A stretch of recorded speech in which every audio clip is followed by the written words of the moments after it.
Hi everybody, I have an amazing video for you today. I am so excited because I have an extremely special guest, the beautiful, extremely stunning Maria KHOREVA, who is a first soloist with the Marinsky. I'm sure you all know who she is.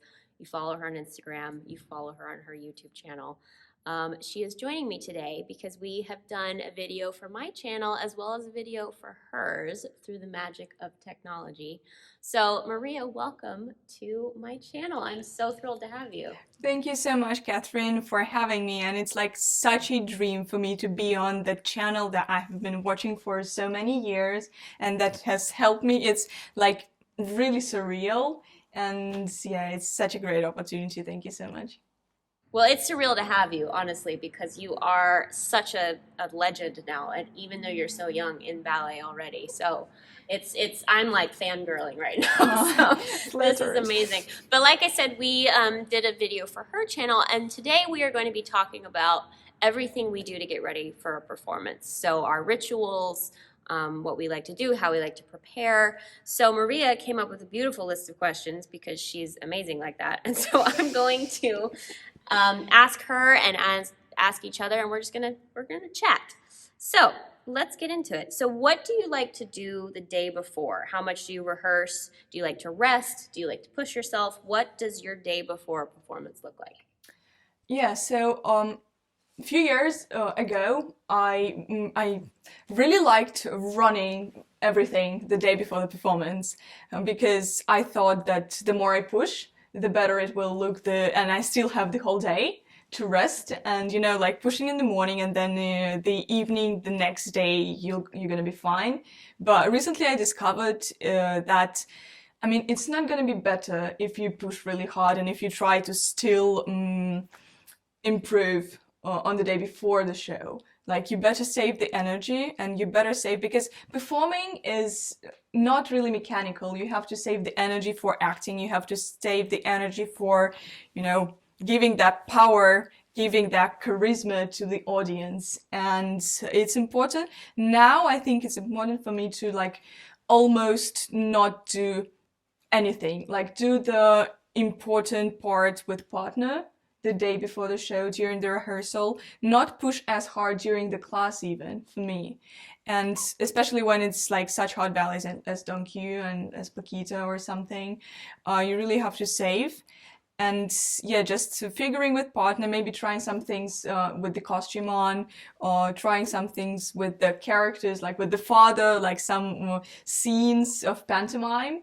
And that would be it for me, like doing fouette maybe, and just literally 40 minutes of rehearsal, and then taking as much rest as I can on the day before the show, but kind of trying to figure how to make it that I feel sleepy at the end of the day, which is a huge challenge for me because like you still have to be doing some stuff, like walking around and being a little bit active so that you don't completely rest and then you don't want to sleep.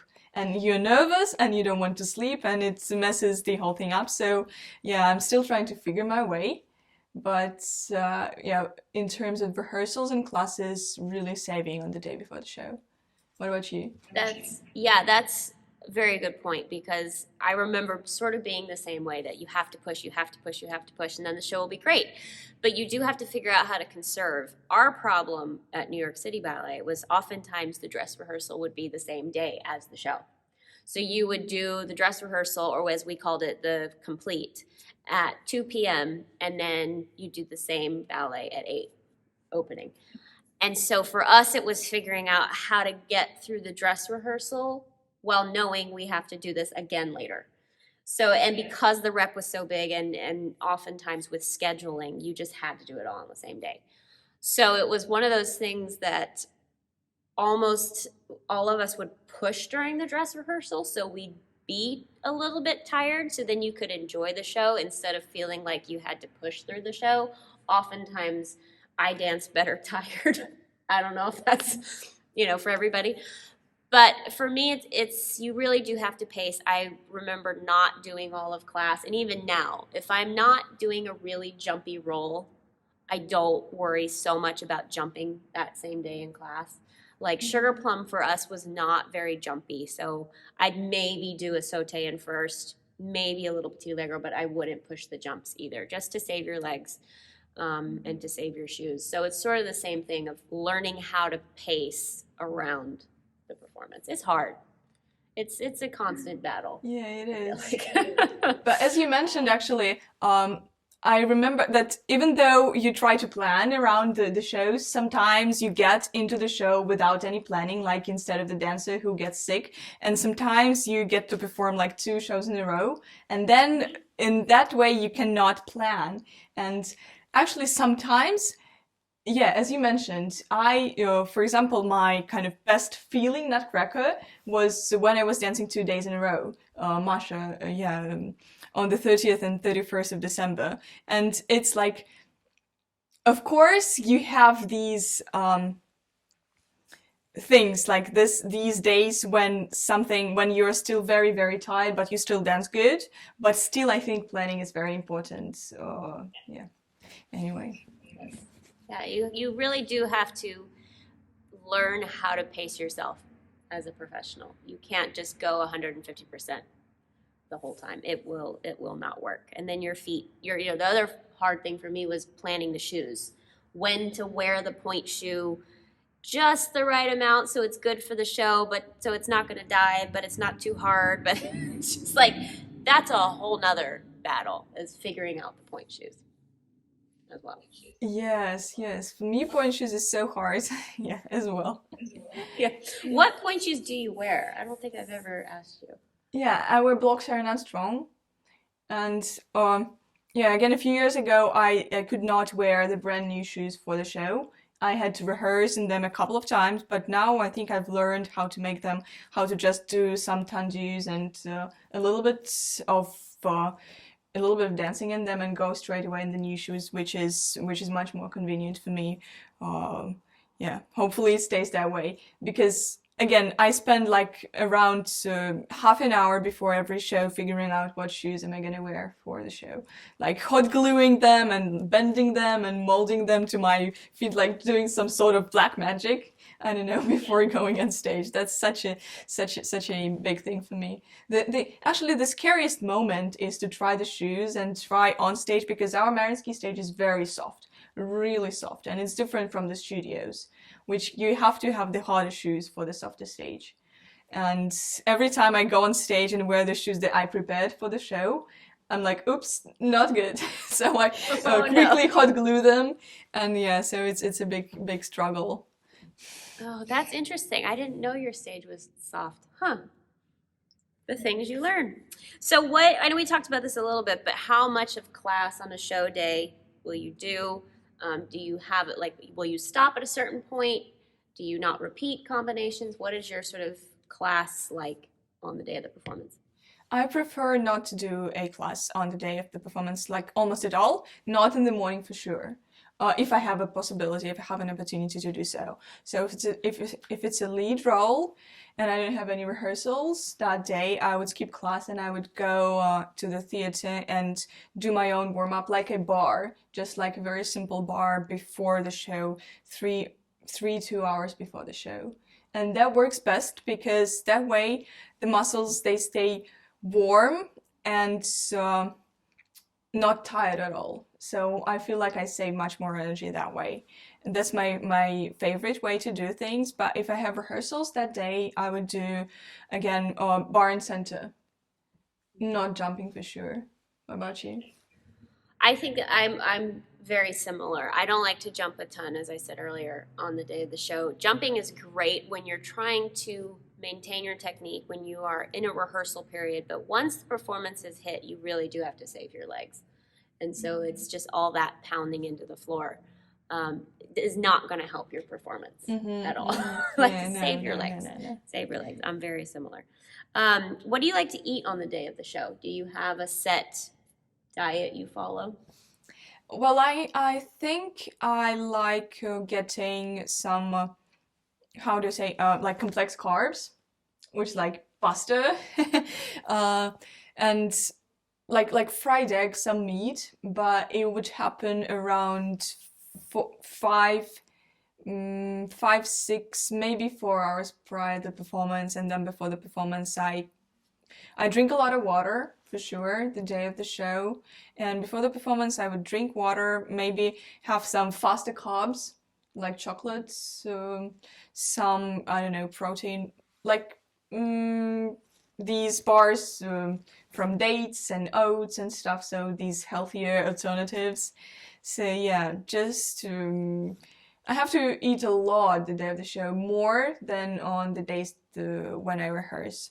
Especially the lunch is very important for me. I also always have a coffee the day of the show. It's very important for me.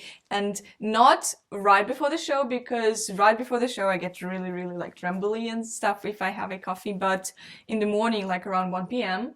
for the 7 p.m. show, I still feel the energy from that coffee. And yeah, that's important for me. Yeah, it's similar for me. If I have coffee too close to the performance, it's like, okay, just like, okay. And I love to, on the day of the show, I might have a meal for breakfast, but then I sort of graze through the day. And I don't like to eat anything really heavy, minimum 3 hours before. Like, that's it. That's my cutoff time. I love having bananas on hand for the potassium. I don't know if it helps me or if it's a more of a mental thing, but I love having bananas. I also do like the granola bars, the healthier alternatives, because that's just like quick energy Yeah, that but I will have eggs in the morning. I do really well digesting eggs and some toast. That's sort of my go-to meal, but then little snacks, and then I make sure I get protein after. yeah. Oh, interesting. For sure. Yeah. To kind of, because if I don't, I was one of those dancers that thought, well, I'm not going to eat after the show. And then I'd wake up the next day regretting I didn't eat after the show. So I always get some sort of protein after the performance as well. It's important to recover also. Okay. How do you like to spend the afternoon before the performance, and how much time do you give yourself to get into the theater? When do you get to the theater? What's your afternoon look like before a performance? I like thinking about myself as a sleeping beauty the afternoon before the performance, like wearing a beautiful pajama, watching TV series and stuff, like watching YouTube videos, like doing nothing really, but saving energy and keeping in mind that I have a performance, but at the same time keeping the mind kind of free and trying not to amp the nerves up. But at the same time, when you do nothing, you really your subconscious starts thinking about the performance, the show that is coming up. And that's important, because you're not thinking constantly about your performance at the top of your head, but you're thinking like kind of underneath, which gets you ready for the performance better, in my opinion. And then a few hours before the show, I start getting ready. Just it's an easier schedule if I don't do the class in the morning. If I would do the class in the morning, I go back home, have the coffee at the theater, and then go back home, rest, take a nap. Afternoon sleep is important on the day of the show for me as well. If I just start visualizing the steps of the show and then I fall asleep for some reason, that's the best way to fall asleep on the day of the show for me. Just sleeping beauty mode. I love it.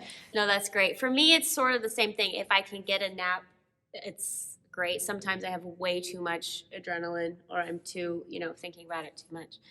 I also like to give myself enough time at the theater. I am one of those people, I hate feeling rushed before a performance. I like to give myself several hours to do hair and makeup, all of that. And if I do have to re-warm up, to have time for that as well, because I also hate going on stage feeling cold, or not quite with it. So I like to give myself plenty of time. It was hard when we had rehearsals right up until I think it was in our contract that we had to have a 2-hour break. So if there was an 8 o'clock performance, you had to stop rehearsing by 6 to give everybody, time to recover, and then gear back up for the performance. But for me, it's just giving myself enough time so that I don't feel rushed. Yeah. That's like the worst. That's the worst feeling for me. Yeah. So keeping with that, what is this? Because this, I have a very specific answer to this question. What is the order that you get ready? Do you have a system?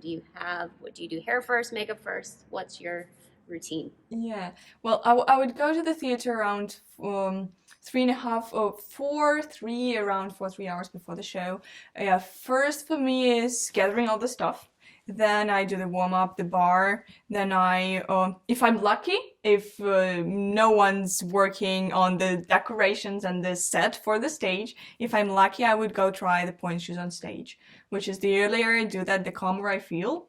But if I'm not lucky, I'm always, peeking on the stage, like looking at the workers, because all the time the stage is occupied by them and they don't allow you to go try things. So I'm always on the hunt for that 20 minutes stage time to check my shoes. But yeah, then I do makeup and hair. Um, I don't do I do makeup myself every time, but the hair ladies from the Marian's Key help us, which they're really amazing, and it depends on the time they come or whether I do makeup first or hair first. I usually like doing hair first, and then I do the makeup. Then I warm up, a little bit of a warm up. If I did a nice bar, I don't need a lot of warm up, but I still need to do some stuff to stretch a little bit, and then I put the costume on, and then I get ready for the stage. Yeah, no, that's great. I love that. Um, that's very similar to mine, actually. I always like to do hair first. Most people I've talked to are the other way around. They like doing makeup then hair.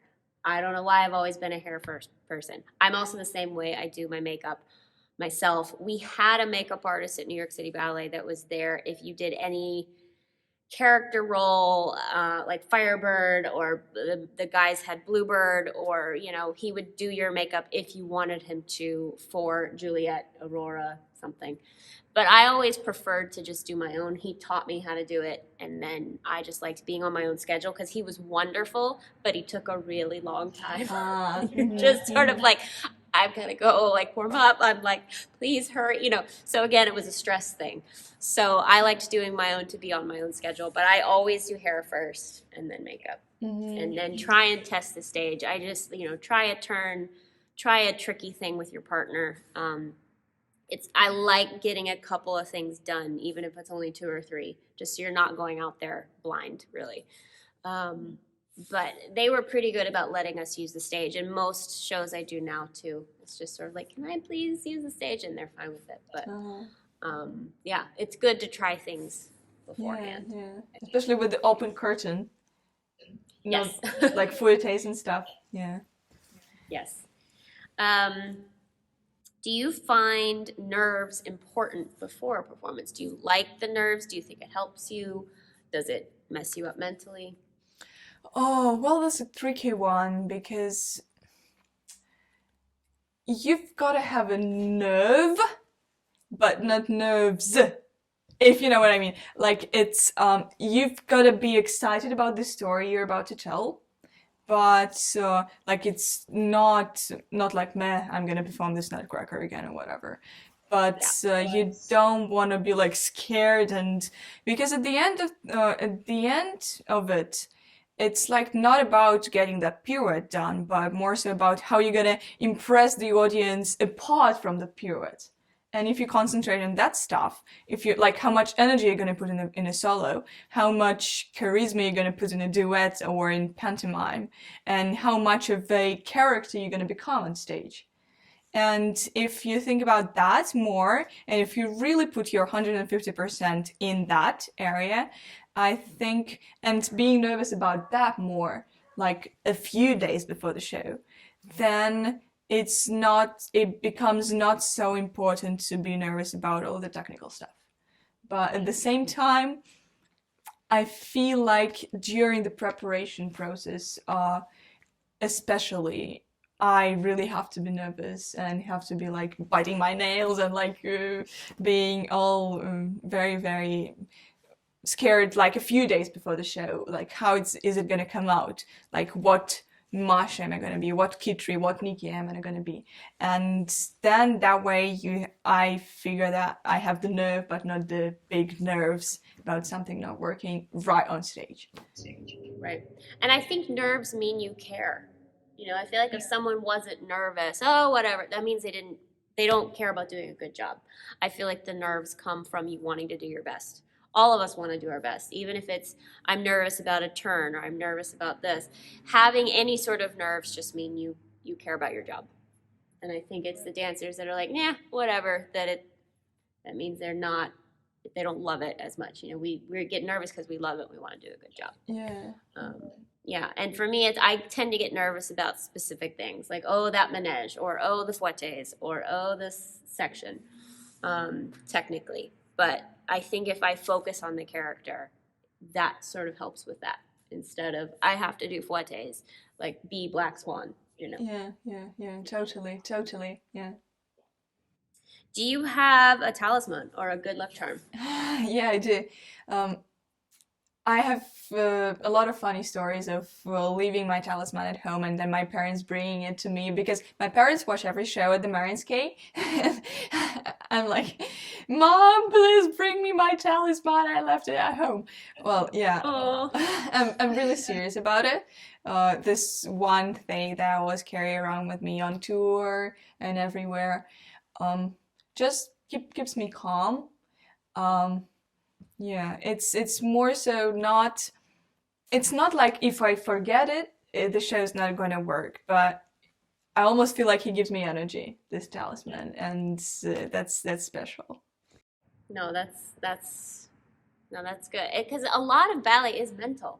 And so if you have that and you can look at it and you know, it's helps you with your mental side of ballet. I actually don't have a talisman, but for me, it's my order of things. Have to do makeup, have to do hair. At this point, I put the costume on. Like during Nutcracker, by battle scene, or by the end of party scene, the pointe shoes are on. For Nutcracker, with Sugar Plum. Because our Sugar Plum doesn't come on until Act 2. Party scene, the shoes are on. Battle scene, I'm getting in costume. Like I have my, like, by certain moments of the show, I have to be at a certain place. So that's sort of my Ritual. That's what keeps me on track. Yeah, ritual, exactly. Have you ever been late? Oh no, I think never. I think, no, I think a couple of times I have been almost late, but not because of myself, but because there are a lot of quick costume changes throughout the shows at the Mariinsky, and sometimes it's like, quickly put the tutu on me, I'm getting late. But I don't think I have ever been, well, let me remember, actually, maybe I have been, no, I think never. I think not yet. I think the moment's yet to come. Hopefully not, No, I not, haven't but either. we'll see. Yeah. Have you? No, I haven't. I've seen people miss entrances. I've seen casting mix-ups. There was a Nutcracker casting mix-up once where there ended up being no third doll in the party scene. So Drosselmeyer ended up having to do the solo himself. Like it was it was quite a night. But no, I don't think, again, because I'm so paranoid about being late, I'm always there early. Like I'll be 4 hours early rather than 4 minutes late. Right, yes, yes. Yeah, totally. Have you ever, okay, this is a great one. A lot of dancers ask this. Have you ever forgotten steps on stage? Have you ever blanked out? Have you ever forgotten choreography? Yeah, that's that's stressful. I think I messed up the steps once. Not really forgotten the whole chunk of a choreo, but I messed, not even once, I think a couple of times. I think the first one was in diamonds, in jewels. I did like the third position of the arms for some reason out of nowhere. I should have done the first. And then in Paquita as well, I just blacked out for a second and messed up all of the steps. But yeah, I guess it might happen, especially when you're doing a lot of rep. I think it's a pretty usual thing when you're so tired, and yeah. Yeah, I think these things happen. It's stressful, of course, because in the moment you don't know what to do, and you're like, what's next? What's next? I remember last Donkey, I reviewed all of pantomime reviewed all of the little scenes with the other characters. But the very last scene of the ballet, we completely forgot about it. We completely forgot to rehearse it. And I realized, like, before the third act pas de deux, that I don't remember what to do during that scene, which comes right after the pas de deux. And you do not think normally after a pas de deux. And I don't remember the steps, so I remember I was putting on the different costume and the Don Quixote, Don Quixote passes by, and I asked him if he knows the steps for Kitri and Basilio, and he knew. So yeah, which was pretty amazing. So yeah, all sorts of things happen on stage, I guess. It's live theater. You never Yeah. know. I mean, so many times dancers get put in at the last minute. I've had shows where I've had to, oh, it's your spot, but the other side, so just reverse it. And you're just like, okay. And then there was one for temperaments. I was in the corps, and I think I had gotten thrown in, and I literally had a moment of, what ballet am I in? I completely lost choreography. I literally looked at the girl next to me like, what? I was like, oh, okay. And then you get it back. But yeah, it happens. It totally happens. Yeah, all the time, actually. Okay. A couple more things. Is there such a thing as trying too hard? To make it better? Is it better to do more rehearsal? Like, is there such a thing as over-rehearsing and trying too hard? Yeah, for me, definitely, especially like right on stage. When you try to dance good, it never turns out good. When you think like, yes, that's gonna be my best show ever, it's not gonna be that. Like, almost to the point that you have to think that it's gonna be just an ordinary show. Like, you're not gonna be able to show what you wanna show, really, like what you've improved. Like, for example, you rehearse for a week and then you find some things to improve, but you've got to, for me at least, how it works, you've got to think that it's not going to be, not going to be able to show these things right away. Like, there has to be time to pass before you can show these improvements. And for me, the show is more so about the story, and I have to stay calmer about like trying to show my best. What about I you? agree Yeah. 100%. The harder I try, so for me, it's like I'm trying too hard. I think I've said it in rehearsal. I'm just like, I'm trying too hard, and I just overdo. And oftentimes, when you try so hard, your muscles get like this instead of relaxing into the step, instead of being able to use your plie, you just grip. And gripping through a roll never works. Never works. Yeah, well, I agree. Stop trying so hard, which sounds bad, but it's true. There is such a thing as over rehearsing, and pushing through it. So the last thing, how does your family react to what you do? Your preparations for a show, are they supportive? How is your family? Yeah, I consider myself so lucky. My family is always really supportive, and they, for a normal person, it might seem really weird, like someone eating a very specific meal on the day of the show, like leaving to the theater in the middle of the day, being in a sleeping beauty mode and stuff. It might seem weird, but my family is like totally supportive, and they are closing the door to my room to not disturb me and stuff. And they have always been really, really supportive during Vaganova days and during theater. So yeah, they respect my time before the show because they know how hard it is to go on stage and perform. Yeah, no, my family is very supportive too.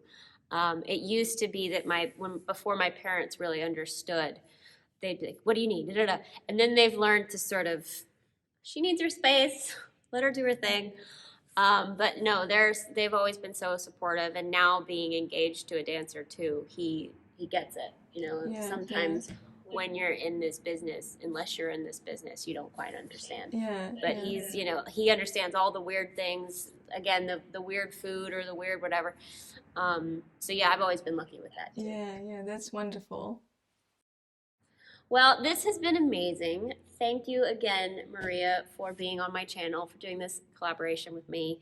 Like we said at the top, you can also go and watch the video we did on her channel about injuries and coming back from dancing or taking time off at dancing. So I'll link it below and in a card. Head to her channel. We're also doing one for YAGP, which is going to be really interesting. The differences between Vaganova and balancing. So also be sure and check that out.